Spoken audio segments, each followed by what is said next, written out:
안녕하세요, 성민식당입니다. 오늘은 평소와 달리 새로운 장소에서 요리를 해봤습니다. 친구가 일하고 있는 와인바인데요, 특별히 주방을 쓰게 해주셔서 오늘 영상의 이름은 와인바 습격사건이라고 이름 붙여보겠습니다. 자, 같이 보시죠. 이날 요리는 저랑 다른 친구 2명이서 준비했는데요, 제가 담당한 재료는 오리입니다. 최근에 오리에 꽂혀서 여러가지 오리 요리를 만들고 있는데요, 오리를 발골하기 전에 저렇게 관절을 반대 방향으로 꺾어주면 이따가 오리를 분리하기가 굉장히 편해져요. 닭도 마찬가지로 저렇게 꺾으면 좋습니다. 물론 안 꺾고 잘하시는 분들도 있겠습니다만은 제가 굉장히 어설프기 때문에 혹시라도 제 요리를 흉내내실 분들은 저렇게 죄 없는 오리를 괴롭혀 주시면 되겠습니다. 미안해. 꺾인 관절을 중심으로 저렇게 칼을 넣으면 뼈를 쾅쾅 치지 않아도 뼈들을 쉽게 자를 수 있어요. 그리고 잘라낸 부분 중에서 기름이 많은 부분은 기름을 뽑는 데 쓸 겁니다. 왜냐하면 오리 기름은 요리에 굉장히 좋은 재료이기 때문이죠. 지금은 닭봉에 해당되는 부분을 발라내고 있고요. 이때는 가슴살을 파먹지 않도록 조심해 주셔야 돼요. 그 다음에는 다리랑 허벅지를 분리를 할 건데요, 저렇게 가슴살과 허벅지 연결 부분을 자르고 뼈와 뼈 사이에 칼을 살살살살 넣어서 따라가다 보면 저렇게 다리 한쪽이 짠 하고 나오게 되는 거죠.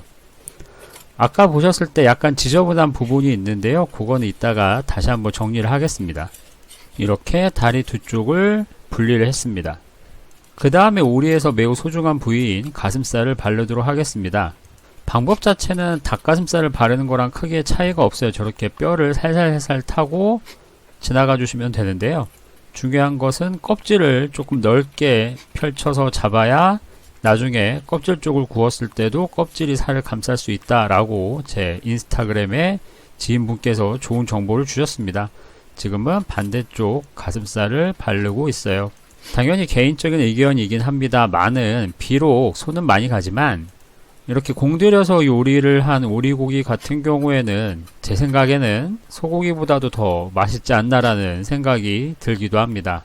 요즘 소고기 값도 엄청 올랐는데 이런 식으로 오리고기 요리 한번 해보시는 것도 추천드려요. 이렇게 분리가 된 오리의 가슴살은 너무 껍질이 길게 나온 부분이라든지 지저분한 부분들을 제거를 해주셔야 나중에 조리를 했을 때의 모습도 예쁘게 나오겠죠. 저렇게 여분의 기름과 지방 그리고 텐더 부분도 분리를 해주시고요. 이 살 안쪽에 보면 저 하얀 부분이 있어요. 특히 저 근막 부분을 충분히 제거를 해주셔야 나중에 마치 햄처럼 야들야들하고 부드러운 식감의 오리 가슴살 요리를 드실 수 있어요. 이때 오리 껍질은 버리지 말고 잘 두셔야 합니다. 그 이유는 이따 보여드릴게요. 아까처럼 다리도 여분의 지방을 잘라내고 모양을 잡은 다음에 저 사람으로 따지자면 종아리에 해당되는 데다 칼을 한 바퀴 삥 굴러주고 싹싹싹 긁어서 뼈를 좀 드러나게 해주겠습니다. 저렇게 긁고 나면 살에서 저 발목 사이로 하얀 침줄 같은 게 있어요. 저거를 적당히 뽑아서 제거를 해줘야 부드러운 식감을 즐길 수 있다고 하네요. 자, 이날 2마리를 잡아서요, 가슴살 4개, 다리 4개를 저렇게 분리했습니다. 아까 잘라놨던 껍질로 이렇게 기름을 낼 수 있고요, 뼈는 육수를 내고 있습니다. 본격적인 가열 조리를 하기 전에 밑간을 해줄 겁니다. 앞뒤로 넉넉히 뿌려서 하루 정도를 보관을 해줄 거예요. 저 과정에서 가슴살이 가지고 있는 여분의 수분을 배출시킬 수가 있어요. 그러려면 저렇게 채를 놓는 게 좋겠죠. 다음은 오리 다리살을 절일 럽을 만드는 과정입니다.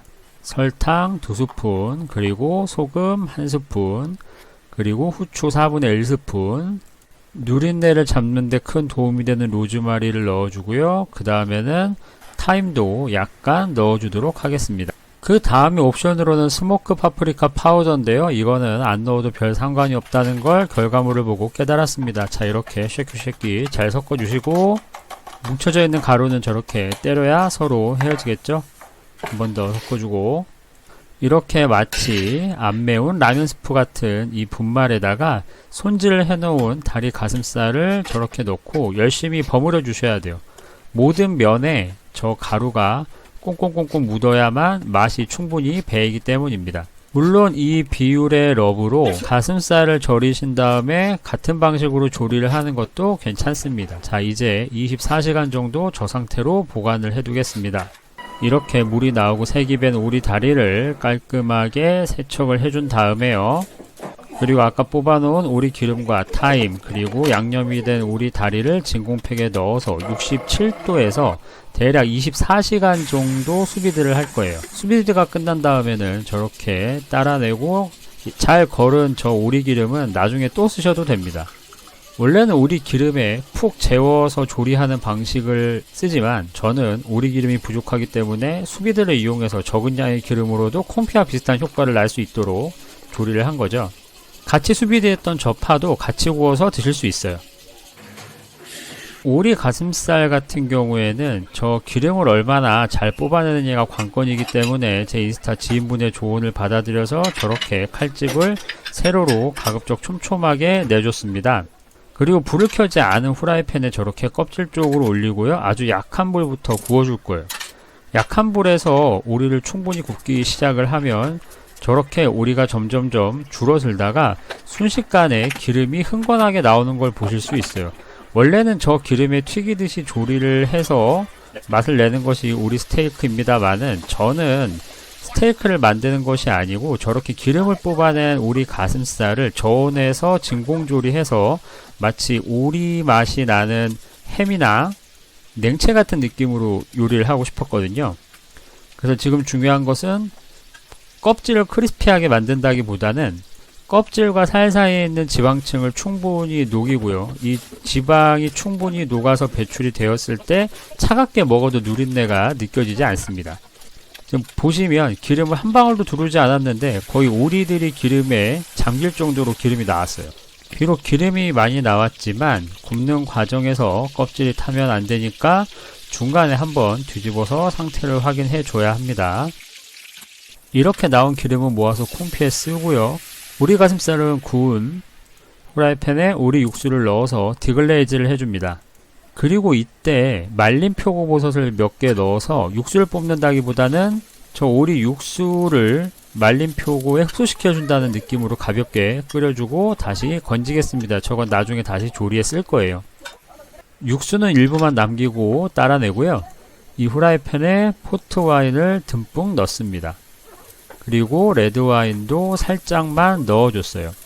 이걸 그대로 조리면 아주 맛있는 오리 맛이 나는 포트와인 소스가 만들어집니다. 아까의 그 육수를 껍질을 충분히 익힌 가슴살과 함께 수비드를 해줄 거예요. 그래서 이렇게 육수와 오리 가슴살을 같이 담아서 살살살 진공 포장기에 물이 들어가지 않도록 조심하면서 밀봉을 해주었습니다. 그리고 57도에 3시간 수비드를 했어요. 다음은 버섯을 주재료로 한 딕셀이라는 것을 만들어 볼 건데요. 양파를 곱게 다져주고요. 그 다음에는 아까 불렸던 표고도 아주 잘게 다져주겠습니다. 그리고는 양송이를 아주 많이 썰어서 얘네들을 같이 볶아줄 거예요. 그리고 당근 가니쉬와 오렌지 주스 소스를 만들고요. 잘게 다져놨던 버섯을 계속 볶으면 이러한 모습이 되는데요. 저는 곱게 만들고 싶어서 중간에 육수와 함께 갈고 다시 볶아서 저렇게 꾸덕꾸덕한 상태로 만들었어요. 57도에서 3시간 동안 육수와 함께 수비드한 가슴살을 저렇게 한번 썰어봤어요. 썰어서 눌러봤더니 저렇게 육즙이 풍부한 요리가 완성되었습니다. 오리를 수비드했던 육수는 버리지 않고 감자를 삶은 다음에 수분을 제거하고 한 대 때려서 약간 못생긴 감자로 만들어주고 기름에 튀겨서 겉을 바삭하게 만들어주면 맛있는 오리맛 감자 가니쉬가 완성됩니다. 이렇게 열심히 준비한 재료를 들고 와인바로 이동을 했습니다. 첫 번째 메뉴는 제 친구가 준비하고 있는데요. 도미 카르파초입니다. 도미회 위에 소스와 우일, 딜, 샤인머스켓, 드라이 토마토 등을 뿌려 먹는 요리입니다. 그 다음에 나오는 건 새우 중에서도 매우 비싼 보리새우회예요. 이렇게 손바닥만한 녀석을 산채로 까서 먹는 아주 야만적인 요리죠. 그 다음은 웅피조개입니다. 저렇게 조개 껍질 위에 무갱을 깔고 데쳐둔 웅피조개를 올리고 마지막에 토치즈를 한번 한 다음에 시치미를 살살 뿌려 먹는 요리예요. 그 다음으로는 제가 준비한 여기도 오리 가슴살인데 저는 나름 열심히 찍어줬는데 제 친구는 열심히 찍어주지 않아서 과정을 거의 보여드리지 못하는 점 매우 죄송스럽게 생각합니다. 제가 그 친구 유튜브에 가서 악플을 달겠습니다.